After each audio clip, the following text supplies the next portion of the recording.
So, Yes, okay, yes. the recording I'll is just okay. try to post a message for everybody to join. Okay. Um, okay, good morning, good afternoon, good evening. Wherever you are joining us from, you are welcome to the first live section of the Social and Emotional Learning course. So we are really excited to have you here with us today. Before we start, we are quickly going to introduce ourselves.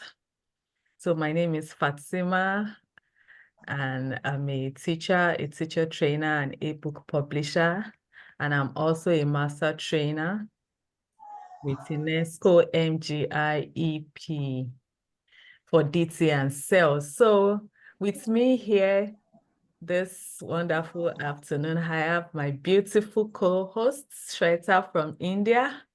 Hi, Shweta. Would you like to introduce yourself? Hi, Fatima. Yeah, so thanks for being so kind. Definitely, it feels lovely with lovely people, I would say. Um, I'm from India, like she mentioned. I'm Shweta. I've been a teacher, and now I'm into teacher training.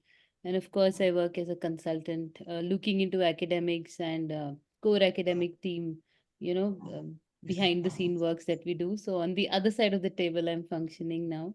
And also with UNESCO MGIP, it's been a little longer association, and it is fantastic to meet new people every time. Yeah, So yes. welcome everyone on this cohort with us. Thank you, Fatima, for bringing everyone together. Yeah, Yeah. welcome. Thank you so much, Shweta. Thank you so much. So we hope everyone will have an exciting time today in this section. So before we move on, let's get to know how your week was. Can you please describe your week using 3 to 5 emojis on your screen by using the chat box? Can you please describe your week? How was your week using any of the emotions that you can see on the screen? You can combine any two, you can use one. Just put it in the chat box. Help us know how your week was. Okay, I can see responses. Okay. Mm. Ah, B. Okay. This is Kibet. Kibet is showing 2 emotions here. I can see one red horse and I can see another one in glasses. I don't know whatever that means. Then Tolu Lokpe Jalaya, she's feeling lovely. Ah, Oscar has 3 sad emotions. Wow. Sorry to hear that, Oscar. Hope you're fine, Oscar. Please let's know. Okay, Richard is feeling very happy. Wow. And Lide Jayola is happy too. Good to know. Dorcas said it was so tasking. The week was stressful. Oh my God. You can say that again. Like today on my way home from church, I was already thinking, I wish I would just get back to my house and just eat and sleep off and then prepare for tomorrow. My week was also very, very stressful, but you know, we are here now. Thank God we are here. Okay, Infinix Notes, sorry, I can't see your name. You said your week was eventful. That's cool. That's good to know. Very eventful. So for those people that had a great week, it's good to know. If your week was stressful, we are sorry about that. I hope you find time to rest after this call. Princess Adenike said our week was hectic. I can relate to that. But what have we got to do? We just have to, keep working. At least we are still in our prime age. You just have to keep working. But as we are working, we should also find time to relax and rest. Divina said it was stressful. Oh, sorry to hear that, Divina. So just keep responding to that in your chat while we'll move on. It's good to just, for everyone, let's acknowledge all our emotions, you know. That's what we are doing right now.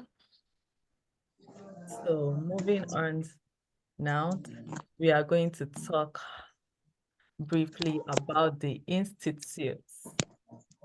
So, of course, some of you already know about UNESCO MGIP, but for the people that are just joining us for the first time on this course, so very briefly, UNESCO MGIEP is based in New Delhi in India, and it was established with the support of the government of India.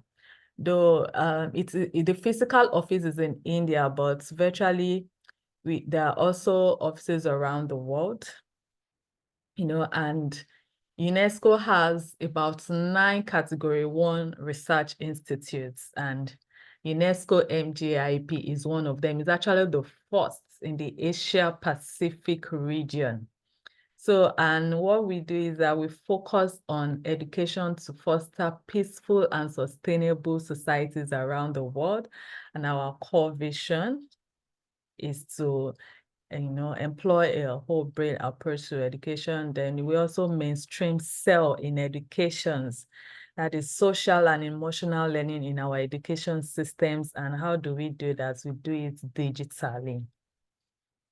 So moving on now to the purpose of this section. The purpose of this section is to familiarize you with social and emotional learning. You need to get familiar with this and to know its importance at schools. I'm sure many of us here, we are either teachers or educators or curriculum developers. So this, for the first purpose, is we need to familiarize ourselves with the importance of social and emotional learning, particularly in schools. Then we are going to introduce you to UNESCO's MGIP's SEL Educator, which is a primer course.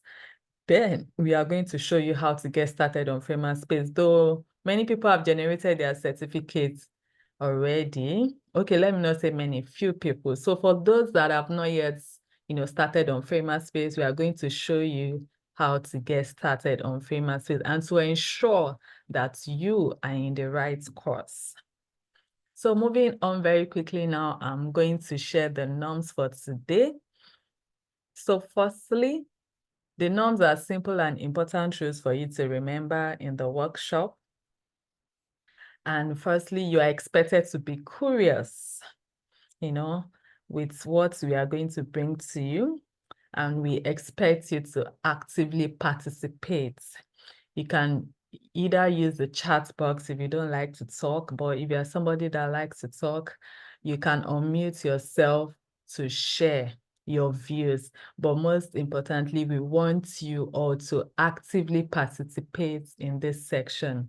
Then thirdly, you are expected to keep your microphone on mute, of course, except when you want to contribute verbally. Then you can unmute yourself to talk. Then fourthly, we expect you to switch on your cameras. So this is actually good. Let us, so that we can see, we can know who we are talking with, chatting with, and the rest. But if you have a low network bandwidth and you see that you have to choose between the voice, the audio, and the video, then in that case, you can switch off your camera. Then we expect you to pack your questions, meaning that if you have questions, once we start the training and you have questions, please put them in the chat box. Just pack them. As soon as we are done with this section, we are going to answer all your questions. Then lastly, use the raise hand feature. You are expected to use the raise hand feature. That is, if you have questions, just click on the raise hand feature. The raise hand feature is in Zoom and you will see it there anytime. You can just pick it, then it will come up. Then we'll know that you want to say something. I hope the norms are clear for us. So I think with this, Shweta. We are moving on now to the next slide. So in the next slide, hi Shweta, are you still there? Yeah. Okay. Yeah. I'm here. Fatima, just little thing. I just want to check with everybody if you all can hear Fatima, Okay. um, like uninterrupted, because for me it lags. It was taking, it had huge gaps, though we could understand and follow up. But I would say Okay. for the rest of the session, if you may just like to check your internet, is it audible to everyone? Okay. Please let If us. anybody can, yeah, put that in the chat if you could hear her properly. Maybe it's my network. I'll check that as well. Okay. Please, can you hear us clearly? Please put it Yeah, in the chat box if you can hear us yeah. clearly. So we can move ahead, Fatima. That's fine, I Okay. think. So I Hmm. think you are coming in from here, right? Yeah. So they say yes, they can. Maybe it's my network. Then I'm saying that's how it is. So please let us know if at all you face any issues in hearing us. We'll check our network as well and request you to check yours as well. Yeah, Okay. so okay. So Yeah. the next, thank you for sharing. You can hear clearly. Wonderful. So in the next slide, this is a little activity time. So we request your attention and of course participation. We are was breaking, but now okay. Thanks, Oscar. Yes, clear. So in the slides, you will see image of two children. As you observe the image, so think about the following questions. There are three prompts here. It's a very familiar image. I think all of us are in have been teachers or are teachers already. So you'll see one child and there is another child. So we'll observe the image and we'll think, what is the child on the left feeling? Then what is the child on the right feeling? Okay. And how are you feeling as a teacher? These are the three questions that you got to keep in mind when you look at that image. We'll observe the image and we'll respond to each question via chat. All right. Fatima, if we can move to the next slide. Okay. All right. So here's the image, and those are the three questions. So one by one, we'll respond in the chat. Please observe the image. Take 30 seconds to process, observe, and of course, another 30-second to process.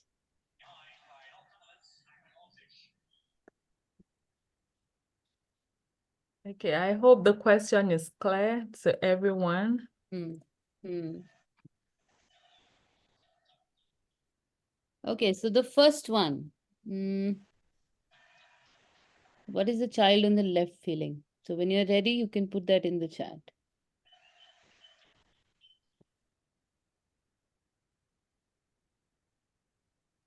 The left. If anybody would like to unmute, can share as well.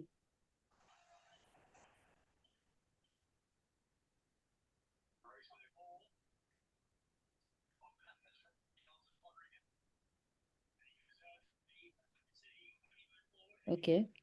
Can you see We're waiting. responses? Yeah, there are few responses that have started pouring in. Okay. So it says she's angry, annoyed, child on the left. Left is harassing while right is feeling harassed. As a teacher, I feel for both children. Okay. I can see this little bumblebee, honeybee. Whatever. Yeah. She's upset, child on the left. Yeah. Okay. Please feel free to put your thoughts here. Child on the left, how you think this child is feeling? Okay, the one on the right is afraid and stressed. Now coming in, left is yelling, while the right, please do read as well. On the, yes, on the right is being humiliated and crying. I feel the child yelling should be stopped. As a teacher, I think. Oscar says left is bullying, humiliated the child on the right, and as a teacher, you feel eager. Okay, eager to do what? Eager to, yeah. So if you would like to elaborate a little on that. Child on the left is feeling happy. Okay. Right is feeling ashamed while I'm feeling expectant. Okay. Eager to learn. Learn about the situation, I'm assuming, or maybe what's happening here. As a teacher, I feel disturbed. In Phoenix, note 11. Okay. Yes, indeed, it happens, and that's very natural. All of us. Thank you for your responses here. If there's anyone who would like to unmute and share the response, you're welcome to do that. We would be happy to hear your voice as well. In the right, she's feeling sad. She's crying. Yeah. Do share the other two responses if you haven't. With reference to the picture, I feel promoted to intervene. Absolutely. Eager to intervene, maybe. So we'll hold that for now, right? And that's very natural to feel in such a situation. Like many of us are saying that the child on the left is harassing, right? Is feeling harassed. Left, the child is angry. Okay, upset. Then the responses are pretty much, if you notice that that's dominantly coming to be that as a teacher I feel disturbed, as a teacher I'm eager to intervene, I feel sad, and then of course feeling expectant. We can move on. I think I'll just request you to hold the responses here, and we move on to the next image. We'll come back to the image, but at the same time, is there anyone, I just want to ask before we move on, who thinks a little differently here?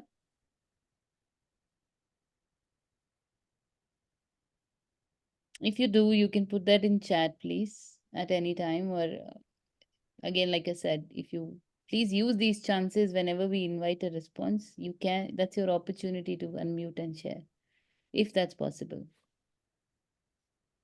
Left is bullying while the right is crying. Me feeling eager again. Okay.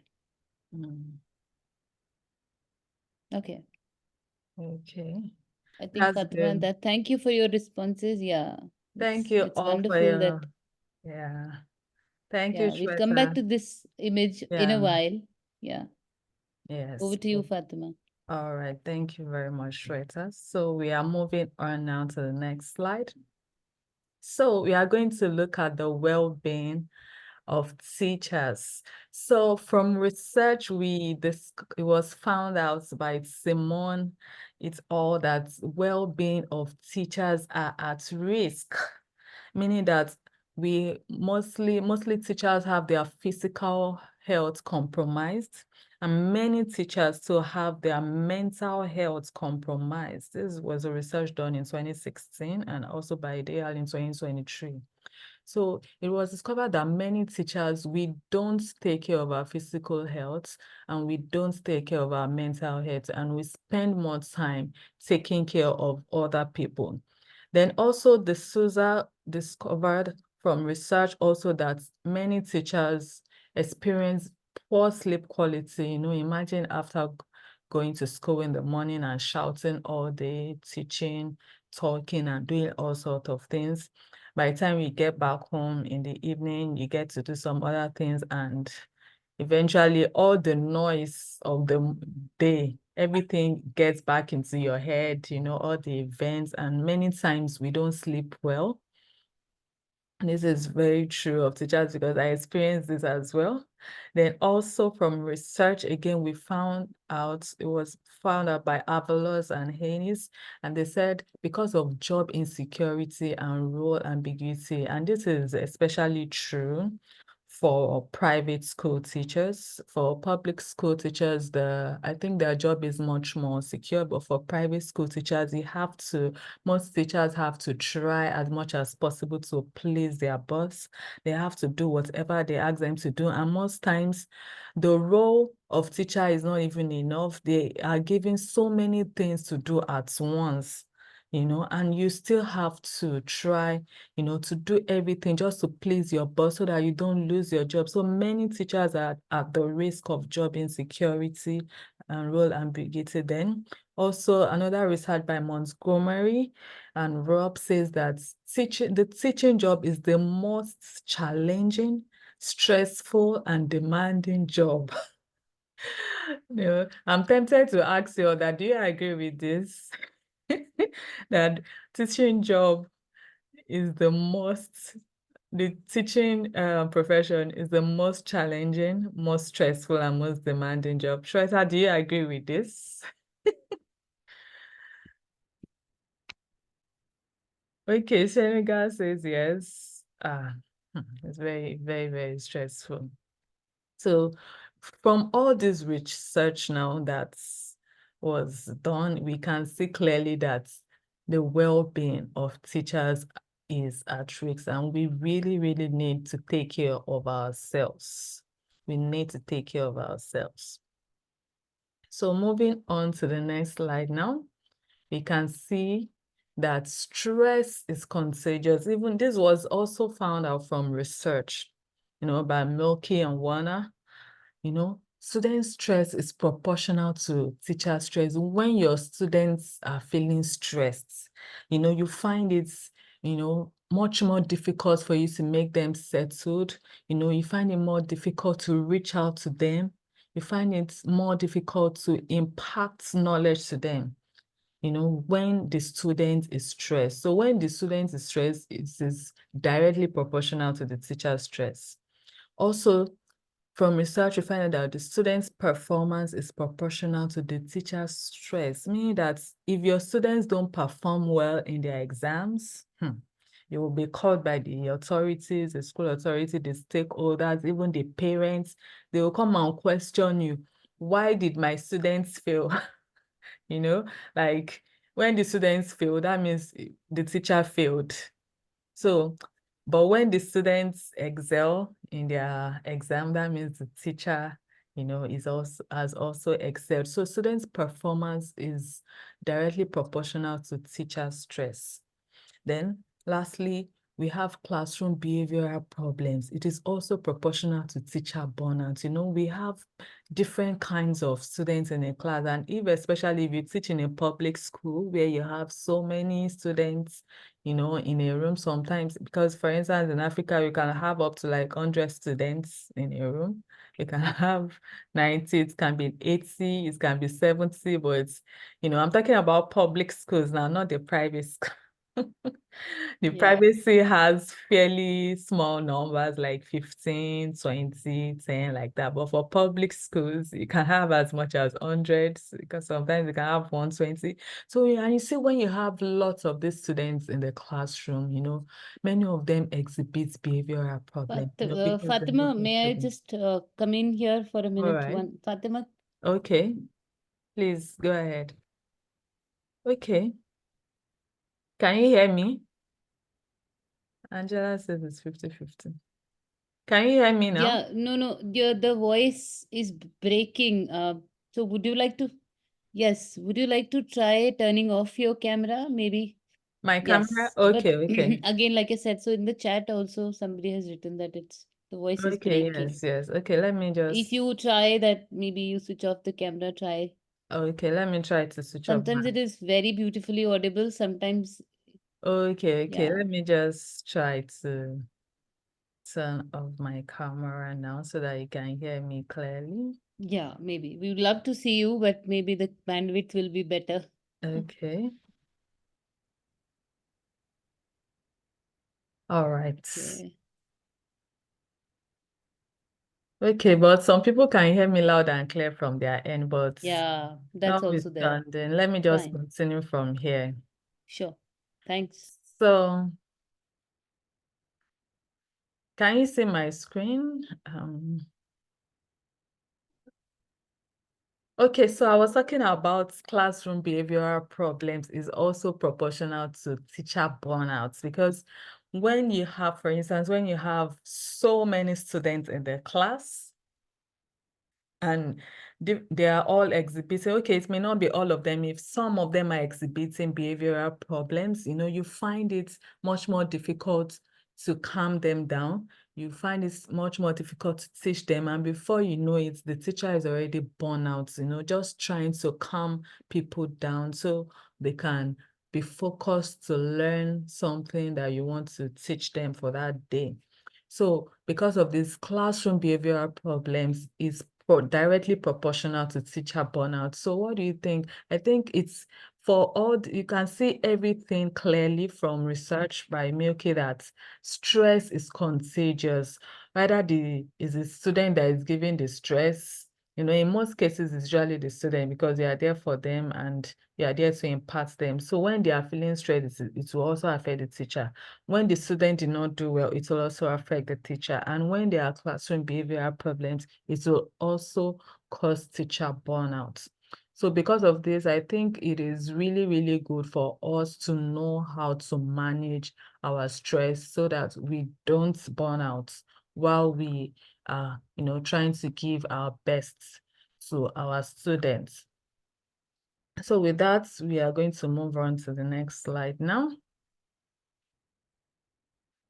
So Shweta, we are here. Yeah. So I'll hand over to you from here now.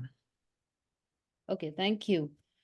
All right. So, everybody, I think I just invite you to sit, relax comfortably if you can, wherever you're sitting. Let's try to practice a little grounding here.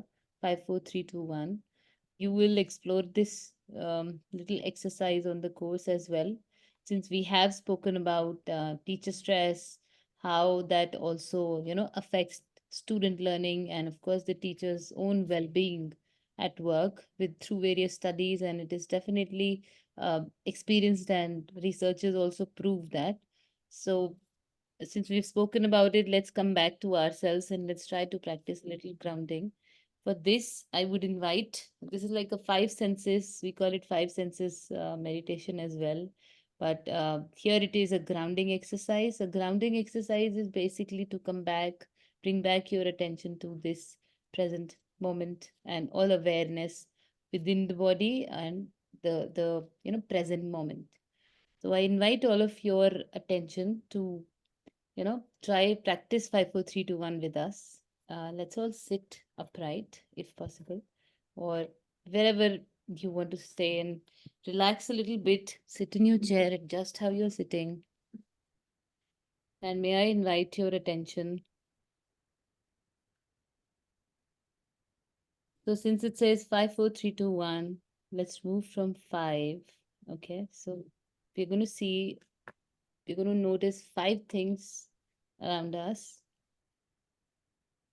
It's a technique to bring awareness to the present and, of course, calming ourselves. So let's practice. Let's look around and notice 5 things that are kept or I can see around me. If you would like to share that in the chat, we would be happy to hear, read those. Else, you may just unmute and share it later with us. 5 things that you can see.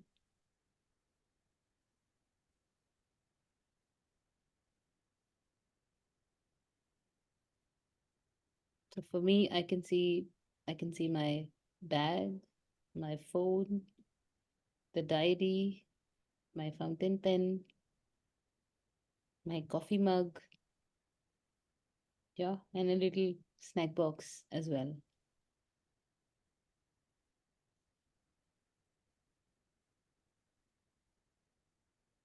If you would like to share with us what are the 5 things you see, please pour it in the chat. All right. Next, we move on to the 4 things that you feel.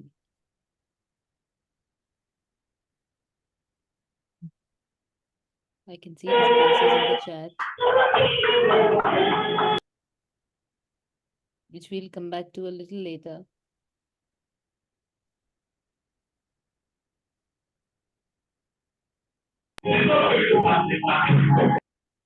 Four things that you feel. Sorry, Shweta, I'm thinking I want to mute all the participants. Yeah, I muted. Are you able to control? Yeah. Okay, Yeah. you can continue. Yes, I can see the 5, 4, 3, 2, 1 slide. Okay, great. Yeah, I thanks. think we are in feelings now. Yeah. So that's all right. Everybody's just pouring. So 5 things that you can see.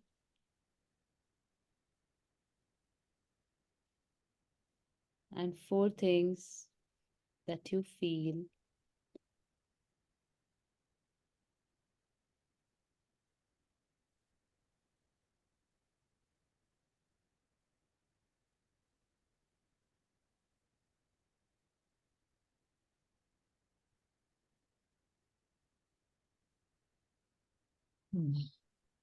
Hmm. So many things here in the chat. Certainly reading it silently. We'll try to practice silence as well.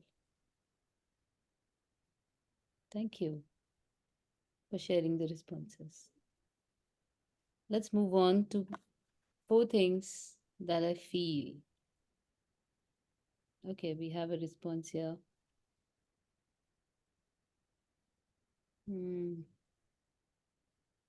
Absolutely. That's why it's very important to mute, to stay on mute, because it interrupts. I can see that. Felt interrupted.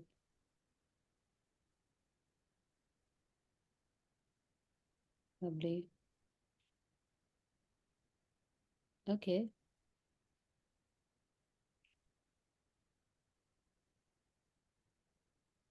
Silently acknowledging 4 things. Remember, 4 things that you feel. The count is 4.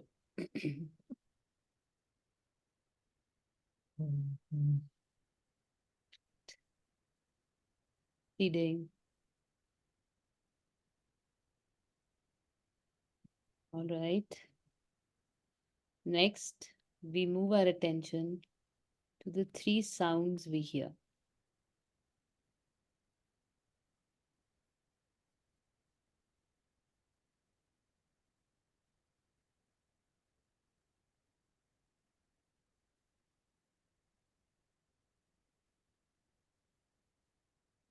Yeah. Okay. So I can hear some firecrackers, some wedding music, and also someone watching some video in the next room. So I can hear that. That's a sound that I can hear. Sound of sure presenter. Okay.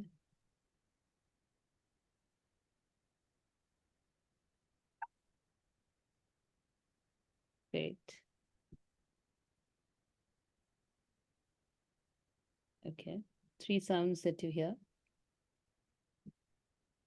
Next, we move our attention.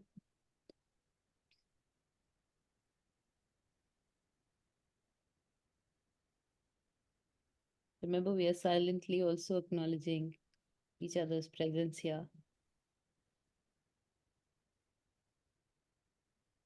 Lovely. 2 smells that you can sense. Let's move on to identifying 2 smells that you can sense around. For me, I can smell coffee. There's a mug right next to me. What else? Think of yourself. What are the 2 smells? Okay.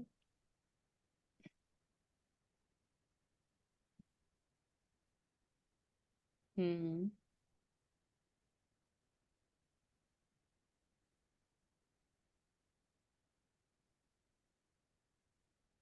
Lovely. Keep sharing. It's wonderful to see the variety of responses and the smells that all of you at different places can sense.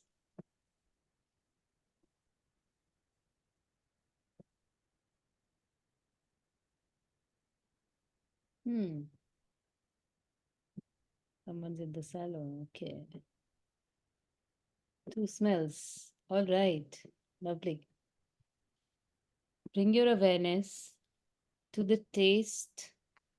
We already have a response. The taste that you can sense on your tongue, in your mouth.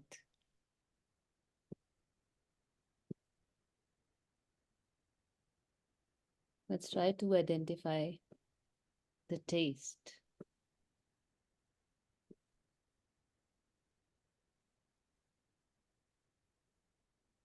Okay, yeah, someone has a taste of candy.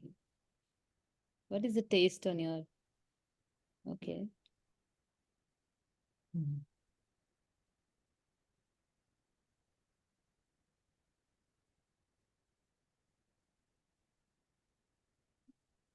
Okay, taste identified.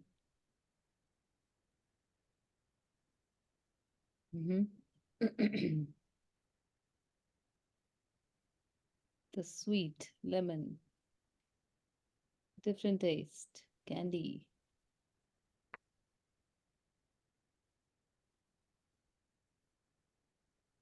All right, with this, neutral taste, yeah.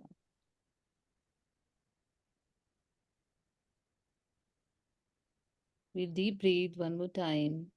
Try to, sum up this whole thing that we just did with our 5 senses. And what's your experience like? How are you feeling at the moment?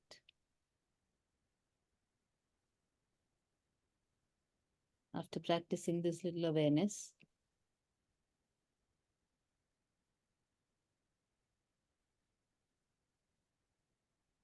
If anybody would like to unmute and share, yeah, happy to hear you. Feel calm. Excited to learn more, relaxed.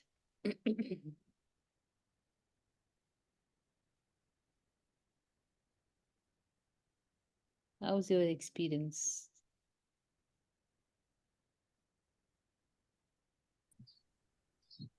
I really appreciate all the responses that came along this practice. I want to learn more.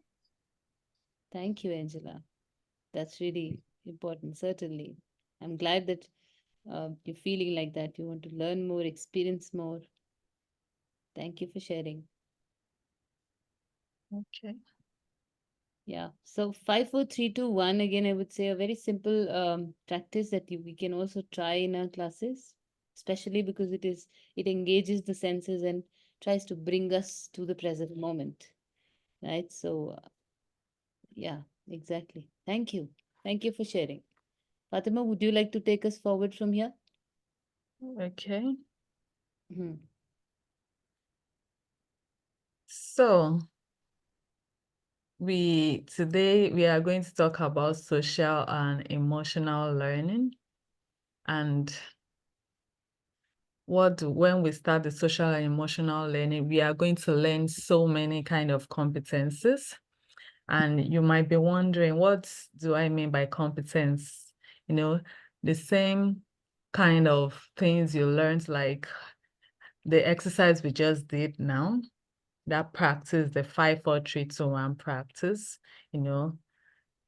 trying to name 5 things you see, trying to name 4 things you can feel, trying to name sounds you hear, and trying to smell things. All these are, social emotional competencies. You can also call them practices or strategies that you can use in your classroom, to bring yourself, to bring awareness to yourself, to bring yourself aware to the present and calm yourself. And you see, it's not just yourself it's not just you alone that will feel calm. Guess what? Even your learners will feel calm after, doing all these techniques. So this is what the social and emotional learning is about. You are going to learn so many competencies. You are going to learn so many frameworks relating to social emotional learning. And you are going to learn so many strategies too that you can use in your classroom. So that is what the social and emotional learning is. So moving on now, I think we are going to take a poll now. Yeah. So Shweta, do you have a Yes, poll for I us? have created a Mentimeter link here. Okay. So if we all can access, if you all can access, and there's a question over there, since we are talking about social and emotional learning, and we're talking about feeling, and we are doing check-ins, and there are certain strategies that help us come back to ourselves, like we call them grounding, and mindfulness is about the bringing our awareness back to the present moment and And noticing what's, okay. yeah, so all around. So let's see, where do emotions originate in the body? That's a question here Okay, you've that posted it already. I'll try to present. If you would like to present, Fatima, you can just click on this link, and Can I present it as well? I think you should be, or else I have created the link, so maybe I can present. Yes, you can present Yeah. it. So Yeah. let me try. So the question is very simple. We all have few options over there. Let me see. The question is, where do emotions originate in the body? And you've got four options: heart, brain, stomach, gut. Okay. So where do you think emotions originate in the body? Meanwhile, I'll just try to see if I can present it. Okay. I hope everyone can access the link. Yeah. Please let us know if the link is accessible to you. It's a simple Mentimeter link. We request you to click on the link and respond to the question given. Let me see if I can present. Okay, have responses coming in. If you see this, Fatima, is the screen visible? Yes, it is. Lovely. Okay, so whatever you think, where do emotions originate in the body is a question here. So we've got 2, 3 to heart and 4 responses to brain. Hmm. Okay, it's a very close. Now the gap is okay. There's a response in the chat also about brain. Would you be able to put this on the link? That'll be great. It'll help us consolidate everybody's response at one place. So we've got so far 8 responses, and we are around 12 here. And one if in the chat, then this is 9. Let us know, what do you think? Where do emotions originate in the body? Another one says brain. Okay. Click on the link if possible and just put it there. It'll help us see where the bar goes. Yeah.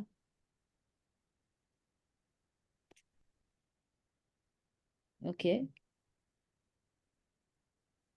Just maybe 2, 3 more responses here, looking at the audience. Anybody who would like to unmute and tell us if you chose heart, why did you choose heart? If you think it is brain, why do you think it is brain?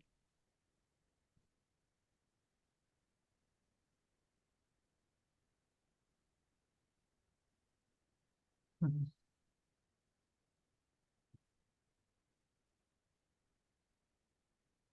Well, and I if you think it's a okay. brain. Mm-hmm.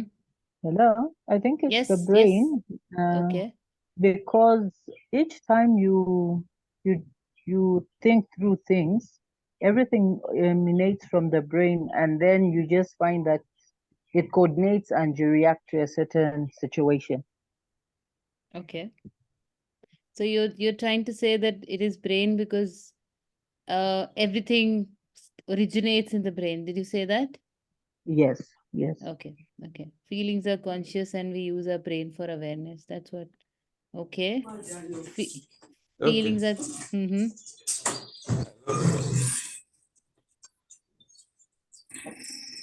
Yeah. Anybody else who would like to share? Yes, can I come? Yes. Yes, please. Go ahead. Yes, I think the coordinating organ in the body is the brain. So Okay. whatever the feeling or the emotion you are experiencing, is the brain that coordinates everything and make you to be aware of it. So I think it's the brain. Okay. So you think it is the brain because the brain coordinates. Okay, that's a Yes. very logical way to think at it, think about it. Okay. Okay, What else? there's a I hand think, raised. yeah. Please unmute and share. I think say. Hello, good evening. Yes, good evening. I think though I chose art at first, but now when I thought about it very well, because I saw that the answer should be the brain, because the brain will first think and send the signal to the heart. So I think Okay. it's the brain, though I've Okay. chosen the answer before, but I think it's the brain. Hmm. But that's an interesting connection you just illustrated when you said that the brain is sending signal to the heart. So Yes. I would like to request you to think about it. Where do the emotion actually originating? Where is it originating? Is the brain sending the emotion to the heart? How does it? What's the relationship? Yeah, the relationship is that before you can think of having feelings, Hmm. you must you must understand what you want to what you are feeling. I don't know how to put it. You must understand it, which will come from the brain, maybe according based on experience, Okay. and you have to relate it, think about it, whether it's right or wrong before. Because, for example, if someone wants to cry like this, for example, because that is part of feelings too, so something must have happened through your Hmm. brain, then it comes to your heart, so which will make you to feel sad about the event. So if you think the thing is not bad enough, you will not feel bad. Your heart will not be sad, will not be heavy. But if you think that, because it's your brain that will tell you this thing is right, you have to cry for this. You don't have to cry for this. You have to be strong for this. You have to take this type of decision before the heart now feels that emotional aspect. Okay. Okay. So the heart feels basically. You're trying to. I mean, I hear you saying that the heart feels. Yeah. Maybe that's the reason you chose heart. You said? Emotion. Yeah. Emotion is feeling. Richard says it falls under affective domain of learning. So all right, that's a little description of where it is. But what is the option? So do you think that heart has a role here? That is the question, Sanuga. I would like all of us to respond to, maybe just to dive a little deeper into it. It is from the heart. Okay. So, like you just said, so there's another response which says emotions are mental state associated with neurophysiological changes such as feelings, behavior. Brain is the CNS, central nervous system. Okay, thank you. That's quite detailed here. So, heart basically is it's like a common misconception that that emotions originate in heart. Basically, heart is a metaphor being used when we refer to emotions, right? So a feeling heart, like that. So we associate, oftentimes I have seen in my practice that we associate thinking to brain and we designate feeling to the heart. And that's how all the poetry and our, movies and songs make us really, it's like a metaphor being used for emotions. So we say feeling is given to heart and thinking is given to the brain, but the studies show that it is the brain where emotions originate, and definitely it does both the functions, feeling and thinking as well. So we just like to, with this question, we would just wanted to clear out this, that the emotions actually originate in the brain, right? And heart is a common misconception being used to convey emotions or to express how are we experiencing and how are we feeling at this moment. That's a metaphor basically being used. But yeah, so far, thank you. That was an Yeah. interesting conversation. You may, in the course when you go, you will get a little more detail into the aspect of, there will be articles and there'll be some reading material that you can go on and see the study that helps you understand the connection that we are talking about. Yeah, Fatima, you were trying to say Yeah. something here? Okay.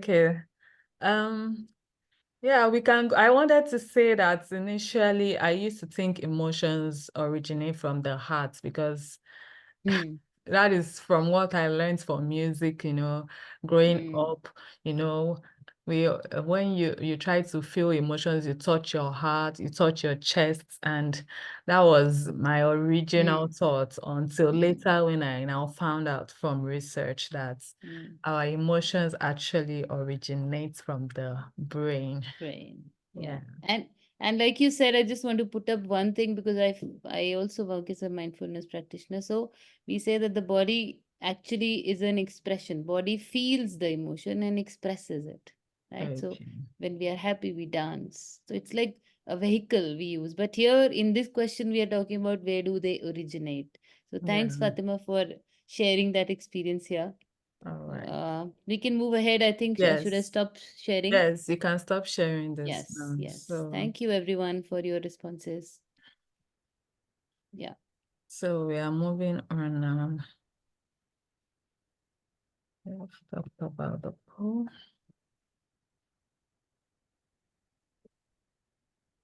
Yeah.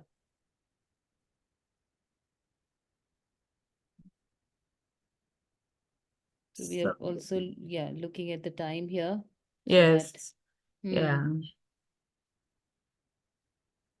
So yeah. should I Okay. continue? Okay. Oh, Yeah, absolutely up to you. You can go ahead. That's all fine. right. So very quickly, because of time, we are going to move on to Yes. know Yeah. what social and emotional learning is. Yes. So social and emotional learning actually is an approach where we are trying to build, social emotional competencies, just like the same kind of competence we highlighted while we did the activity earlier, trying to learn all those senses and the rest.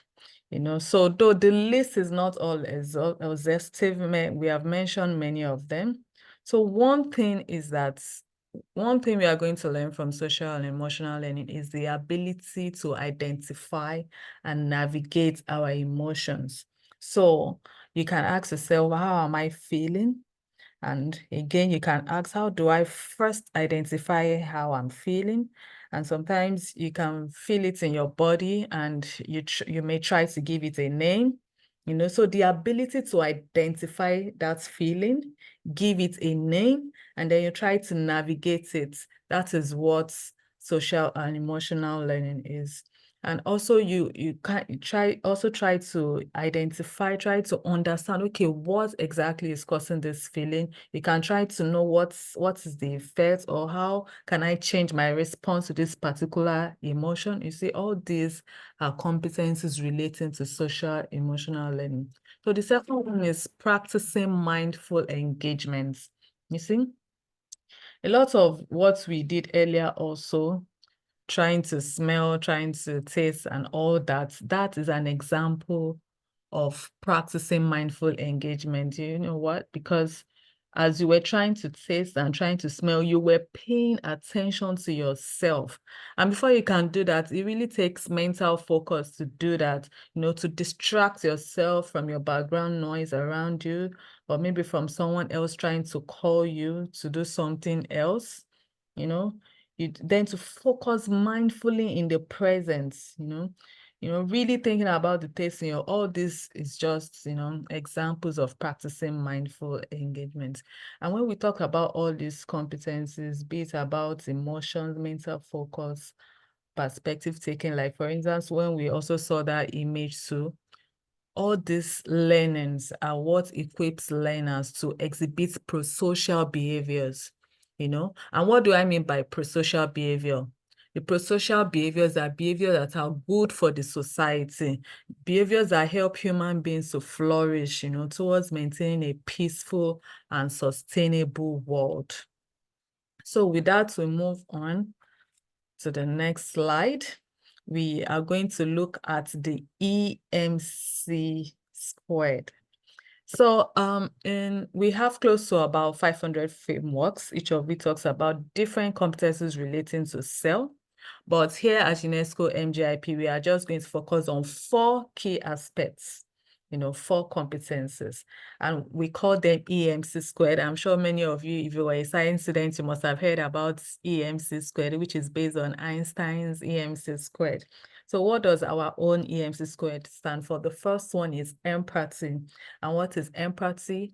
Empathy simply is the ability to name and recognize emotions, just like we did, with that activity when we were trying to find out the girl on the left, what the girl on the left was feeling, what the girl on the right was feeling, and how am I feeling? That is an ability, to take perspective, and that is empathy.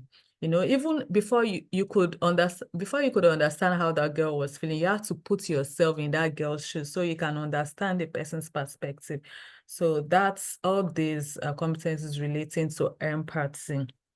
Then the next one is mindfulness. We've talked about mindfulness a lot, which is increased attention, awareness, you try to regulate your emotions, just like the 5, 4, 3, 2, 1 exercise with this, that is mindfulness. Then the next one is critical inquiry. And what is critical inquiry? It's just the ability to ask questions, the ability to have a little bit of skepticism, Just when Shweta asked that question, where does emotions originate from? Some of you thought it was from your heart. Some people might think it's from their gut or stomach. Well, some people thought it was from the brain.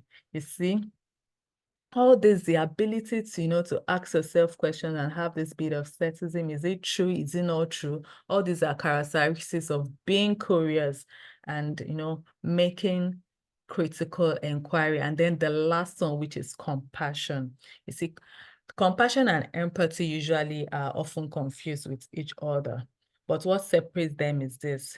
If, for instance, you are feeling empathetic towards an hungry person, and after feeling this empathy, if you then decide to take an action for the suffering of this person, that is compassion.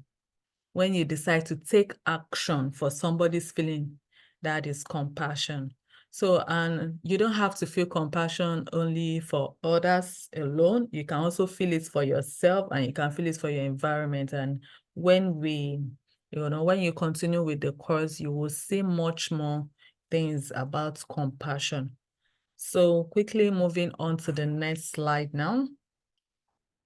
We are going to focus on a few things around the process of learning. So the process of learning is not just social and emotional, it is also cognitive and academic. And this is one thing that we have come to know from neuroscience. You see, for example, I want to give a real life scenario. If you teach maths, for instance, and a student just walks into your class, after losing a very serious match. I think I experienced this last Monday when we lost our match.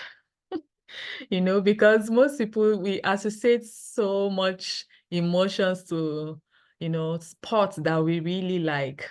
So if a student walks in, after losing a match the previous day or maybe some moments ago, with a sad face, and you want to teach that student maths, the student is not even looking at you, he's not getting focused. So you don't just say to that student, hey, can you just pack your sadness somewhere and focus on this topic? We have a curriculum to complete here today. You see, if you back on a child like that, there's no way that child can learn, because the process of learning does not work that way.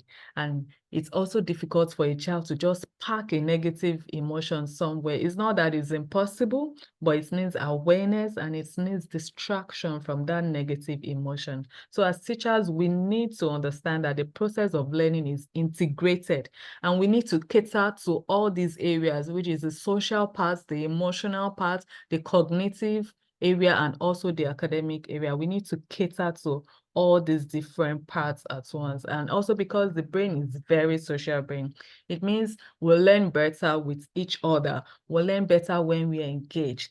For example, if I just keep speaking for the next 90 minutes and you don't engage with any content at all, you may not learn anything, from that.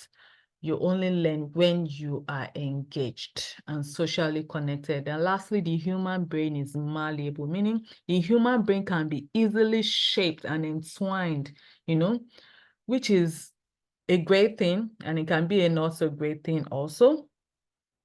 Because if the environment is a good environment, and because the brain is malleable, the brain just takes what is in the environment and is able to grow well. But if the outside environment is stressful and anxiety prone, then that same brain will also be affected by, by this anxiety, which is not so good at all. So with that, we moving on to the next slide now. Yeah. So Shweta, Fatima, yeah. if I may just add Okay.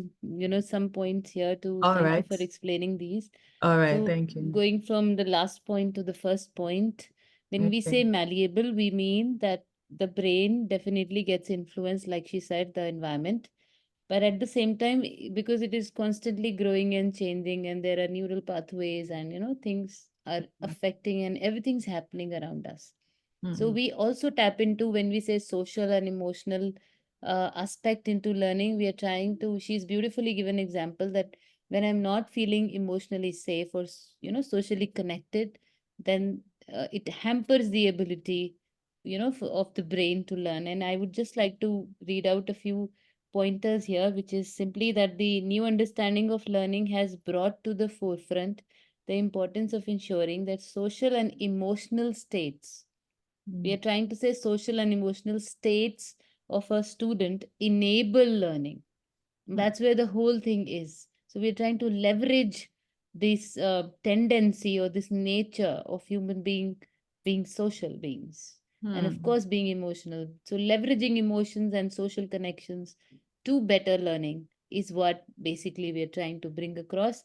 And the first point, like she said, that it is not a separate case, like I was saying, emotions to the heart and thinking to the body or feeling to the heart. It's not like that. It's all interconnected, right? So here also it says that I just read out this point here, fact here. Advances in neurobiology are revealing that brain development and learning can directly influence, you know, you can directly influenced, sorry, they can be directly influenced by the social and emotional state. This, which means that emotions like fear of failure, again, that will affect my learning. So one is that I'm feeling doubtful, I'm feeling anxious, then my brain definitely might not function that effectively that it can, right? So you'll read on the course that how this comes together so beautifully. Just wanted to add that. Thank you. Thank you. Thank you so much, Shweta. Yeah. I So guess yeah. we are moving on from here now. So Yeah. based, we are going to, I think we are moving to conclude now. So based on I, what, okay, yeah. are you taking this, Shweta? Yeah. I'm just coming in because I took the first one as well, and the Okay, image yes, comes yes, back to us. yes. So if this image we are seeing one more time, so again, based on what you have heard so far, what would you do now? So, earlier it was feeling. It was about how the left child on the left is feeling, child on the right is feeling, you as a teacher feeling. Now, the question is, what would you do? So somebody had written over there, maybe very much, what was the word? Maybe try, eager to intervene. What would you do basically? Let's hear some actions here as a teacher. Okay. So via chat, or if you would like to unmute, how do you think you would now approach this situation?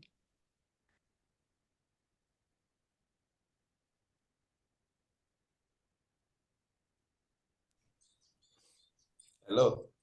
Yes.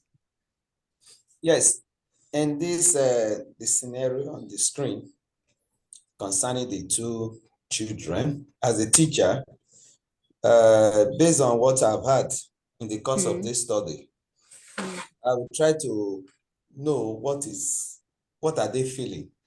The Okay. one on the left and the one Hmm. on the right.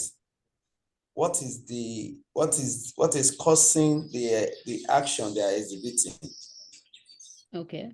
and try to relate it to their study, in the sense that they are in the school environment, and also try to bring them out if the emotion they are feeling is inimical to their study, to their academics. Try to let them understand how it will affect them, and they have to try to be more engaged in their study using the emotion they are feeling. Hmm. Okay. Thank you. Thank you for sharing. That's quite detailed. That's how, so I do see that in the chat also, there it's written as a teacher, I would listen to both the children. Like you said that you would like, if I'm pronouncing your name correctly, is it Liet? Yeah. Just, forgive me if it is incorrect. Uh, you said that maybe you would try to find out. So like a critical inquiry into what's happening. Yeah, why is it happening? And of course, you said that there would be few things that you will take them through. So, Angela, it says that I would listen to both and give advice. Someone says I would intervene and find out what the problem is. Child on the left should be told what she's doing is wrong. Okay. So, and then further create peace for them.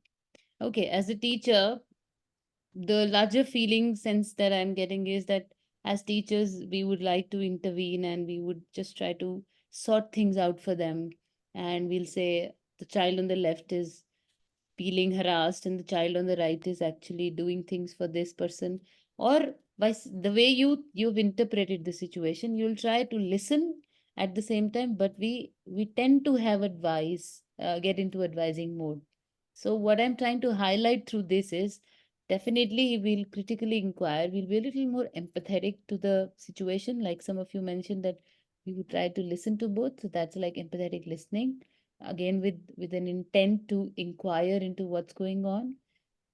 Jumping into there's a very automatic response, right? So as teachers, we are wired to give this kind of response. We sort things out. We try to bring everything peace to every situation. What if that you also enable your children in the process, that they are also able to regulate emotions? They're like pro-social behavior, if you see. So pro-social behavior also means that I understand how is my behavior affecting the other. So as teachers, what do you think if you equip yourself first, and of course on the course you will learn that how can you take it to the classroom, how you can also not keep this learning to just yourself, help your children also navigate emotions beautifully, help them also being empowered in the whole thing of resolving conflicts, how classroom situations can be better managed. So it's again a big co-construct or a co-facilitation that can happen in this scenario. So just wanted to bring your attention to this fact here, that on the course you will see how they also are enabled, empowered enough to take it forward for themselves and their own well-being. And as a teacher, we tend to just hold a little bit and try to see what's the situation for both of them. There's no right or wrong. These are behaviors. You see, coming out of some emotions, some feelings, some thought patterns. So, are we ready to inquire? I'll just leave here. You leave everyone with this thought here. Navigate in the course, and you'll yourself find out how better equipped can we be in helping children becoming better empowered and equipped in handling emotions. Okay, so a quick check-in. We have been talking a lot here. Thank you, Fatima, for bringing this slide. Okay, so A, B, C, D. Help us know how are you doing?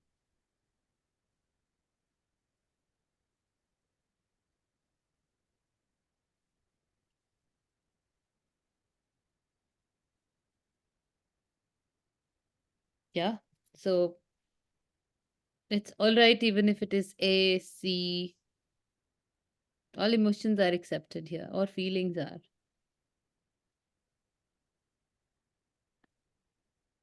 Okay, focused. Lovely to know. Okay, we'd like to hear all of you. You can put this in the chat. You're feeling focused. Be. Yeah, because why I did mention that that we also empower children, because like Fatima shared that very beautifully, that our well-being affects them and the children's well-being affects us, right? So we're trying to establish that this relationship, this course very beautifully takes care of the entire relationship. It's not just the teacher who's to learn everything and manage. You can have children alongside, right, managing things and equip them in the process, so that your well-being, their well-being, the proportion affects each other in a healthy manner. Yeah, over to you, Fatima. You can take us forward from here. Thank you, everybody. It's a happy feeling to know that you're feeling comfortable, you're feeling focused, right? Thank you. And with this uh, thing that everybody needs, SEL, students need it the most, teachers need it more than others. Yeah, Fatima, would you like to Okay. elaborate on this? Yeah. All right. Thank you very much, Shweta. So we have come now to conclude this everything we are bringing to you today. So the summary is everyone needs SEL. Do you agree with this? You can put it in the chat box if you agree with this. Or do you agree with students need it most? Or would you say teachers need it more than every other person? Please use the chat box to respond. Well, if you ask me, I would say the whole world needs SEL.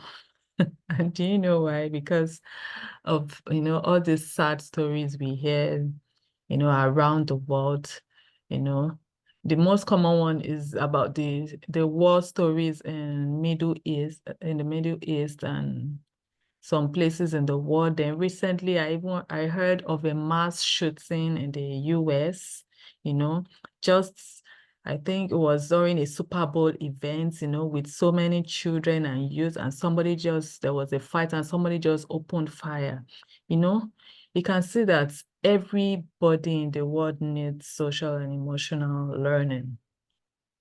But because we are talking about SEL for educators, I'm going to focus more on teachers need it more than others.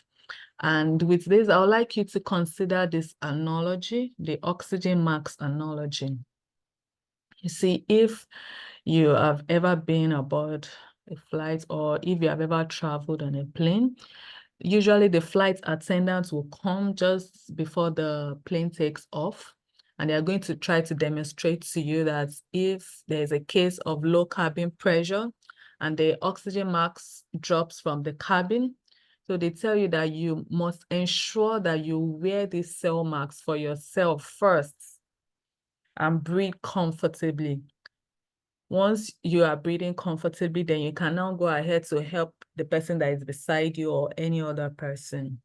So I think as teachers, we need to wear these SEL marks. Yes, the same applies for teachers. We need to wear these SEL marks for ourselves first and breathe comfortably. Then we can, be available to help our students when they need this same help. So that is just the conclusion of this matter. So I'm just going to check on the chat. Everybody, okay, I can see responses from Infinite Notes say everyone needs SEL. Angela says everyone needs SEL. To look at everyone needs SEL. Yes, so with that, we are moving on. So the SEL educator, Shweta, do you want to come in or I should just continue? Yeah, so it's fine. Continue, Fatima. Oh, okay, okay. So this So is the a SEL, little Yeah, idea about the course that she's Yeah. been talking about. And Yes, just yes. to, yeah, please take Yeah. us All through. right. So the SEL Educator course is a primer course, is a course that supports teachers to enhance their own social and emotional competencies, and it provides them with various strategies, tools, practices that can be used to improve their own social and emotional competencies, of course, and that of their students. So the SEL Educator course now, we have just about 5 modules. Module 1 talks about the introduction to SEL. Module 2 talks about evidence-based practices for building safe and supportive spaces, for our students and also in our classrooms. So at the end of this section, you are expected to have completed module 1 and 2. So by starting from tomorrow now, before we meet for our section 2 next week, you're expected to have completed modules 3, 4, and 5. And module 3 talks about cultivating SEL competencies for educators and learners. Then 4 talks about cultivating SEL for educators and learners part 2 as well. Then module 5 talks about nurturing healthy relationships for learning. This is extremely important. It's actually my best part of the module. So by the time we meet next week, you are all expected to have completed modules 3, 4, and 5. So now I'm going to just share a few things on Framer Space. If you have your questions, please feel free to pack your questions. If you have questions, I'm just quickly going to show a brief preview on how to work on Framer Space, or if you have questions concerning signing up on Framer Space, please, this is the time, but I'm just going to show you how to log in. I noticed that many people had difficulties logging in. So I'm just going to show you in a simple way how to log in using my browser now. So now I hope you can see my screen. Yes, it's visible. Okay, so if you can see my screen, you will see that this is the course link that I've pasted to you already on WhatsApp. So all you just have to do is to copy that. Either you click on that link straight, you will get to this point to your browser, or you just copy that link and paste it in your browser as I have done, then click on search. So once you click on search, you can see the page loading up. It's going to land me directly into the course, social and emotional learning. So the mistake many people did is once they see the course, they just dive straight in. You don't just dive straight in. You are supposed to log in or sign up. If you are already on Framer Space, you can. All you just have to do is to log in. Let me stop my video.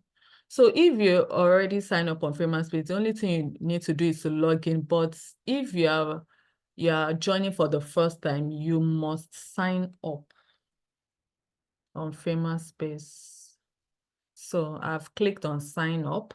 So you enter your age. I'm just going to just do this as a demo. Now let me just enter this grade 234 hash. Okay.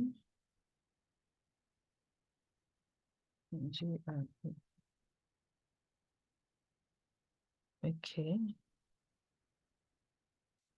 So make sure you sign up, you confirm your password. I hope that's good. But I'm not going to enter any email here because my email is already registered. But it is extremely important for you to put in your email so that in case you forget your user ID or password, you will be able to log back again. So now you are going to enter your country. I'm just going to choose one just to show you a demo. Choose your state, enter your school name. Let me just write this command. Then once you are done, you click on agree. Then after that, you click on sign up. So the most important thing, so once you are in, I'm going to show you, let's just wait for that. Okay, now you can see that I've been given a unique ID. Can you see this? Doubtful Mink acquiring Sheila. So in most cases, this unique ID may not contain your name. It is just an ID to identify you, and you can still change this later on if you want to change this unique ID, but take note of whatever you change it to. But make sure you copy this unique ID, and without it, you may not be able to log back into the course. So you can see the social emotional educator a primer has fully come up now. And what I need to do next is to click on enroll. So once I enroll, you can see what came out. I have the self-directed cohorts and the facilitated cohorts. So what you just have to do here is to enter the code, facilitated cohort code, which is all in small letters, SEL FB. SELFB, and once you are done, you click on enroll. So I noticed that many people did not use this code. They just got into the course and they just started engaging with it. If you don't use the code, you will not be, your certificates will not be recorded on this course. It is extremely important. There's no way we can trace you that you actually got facilitated. So this is now the course I'm enrolled in. The course, you can see that. You can see overview module 1, 2, 3, 4, and 5. So at the end of all the modules, it is extremely important for you. After answering all the compulsory questions, you must lock all your modules. And once you have locked the modules, then you now click on this blue line, evaluate for certificate. But if you click on evaluate for certificates, if you have so many incorrect questions, at least you must be able to answer your questions up to like you should have like 75% pass in your questions for you to be able to generate a certificate. Let me try this and see what it says. You can see that, look at that red button, you have not attempted any module yet. So the certificate will not be generated until you at least answer 75% of the questions right. So, and also for you to navigate, you can navigate from here. You can, if you see these 3 lines, this is my course navigation. You start from overview, answer all the questions you see there. Then scroll down. Then please watch all the videos. You can see how did you feel thinking about your challenge. Whatever response you put down, make sure you click on save. Make sure you click on save. And by the time you click on save, you see that it will change to updates. So this is a sign that I have actually clicked on save because it has changed to updates. And at the end of each module at the bottom, just click on markers done. Once you click on markers done, then it's going to lock the module. You can see that. So this is how your module will be locked. Then for those that want to change your name, you can go to profile, can come to this place. You can see this sign. This is where my profile is. If you click on profile, go to accounts, you will see how to change you can see the professional details. Sheila, this Sheila is not my name, so you can just click on it and change it to whatever you want. But make sure you take note of that change. You will also be notified in your email so you don't make any mistake next time you want to log in. And anytime you are lost somewhere, you don't know how to go back, always click on this Framer Space logo. Look at this logo that looks like a diamond. If I click on it, it will take me back. You can see I'm back here now. Then also try to provide your feedback. It helps Framer Space to enhance, the platform. So you can say I am back here now to my enrolled courses, which is the social emotional educator a primer. So all I have to do is just click on resume. So for those of us that might think that, okay, that we did not use the user code SEL FB. So for you to change or switch, just click on these 3 dots here. You can see once you click on it, you will see switch cohorts. Click on switch and you will be able to switch to the correct cohort. Please, it is extremely important. If you have not generated your certificate, you can still do switch cohorts if you have not done it yet. So I'm going to try to resume. There's one thing I want to show you again. If you successfully enter the right code, you will see that your core title will read Social Emotional Educator, a primer. You will see FB capital letter FB, indicating that you are in the right cohort. So please, if you have questions at this point, please ask now as we round up. I think we are done with this. If you have anything more that you want us to help you with concerning the sign up, this is the time. I hope all the explanation is clear to everyone. So I'm just going to stop sharing the screen. So as we round up, we just take a few seconds to round up. Questions, please. If you have questions, please go ahead. This is question time. Questions. And if you would like to unmute yourself to share, please let us know. We are rounding up now. If there's no question, then we'll just go ahead to, to end this section. So Shweta? Yeah, so thank you everyone for your heartfelt participation. Definitely with your engagement, we could come here. Please feel free to ask any question. WhatsApp group is also there, buzzing with questions, and we request that you post your queries on the group because that might help someone else's query resolution as well. Yeah. Okay. So yeah. I guess we can safely conclude from here now. Yeah. Okay, I can see a response. Okay, B says in our next sessions, we begin and end with little prayer kindly. Yeah. Thank you, Angela. We are very grateful. Thank you, Angela. We can try that. You help us do it. We'll be happy to do it. You can just pray where you are. Please know that this is not a religion institution. To keep the devil away.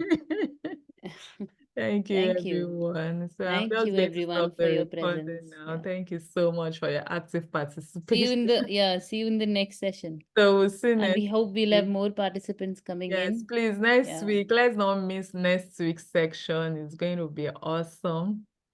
Let me just stop the recording.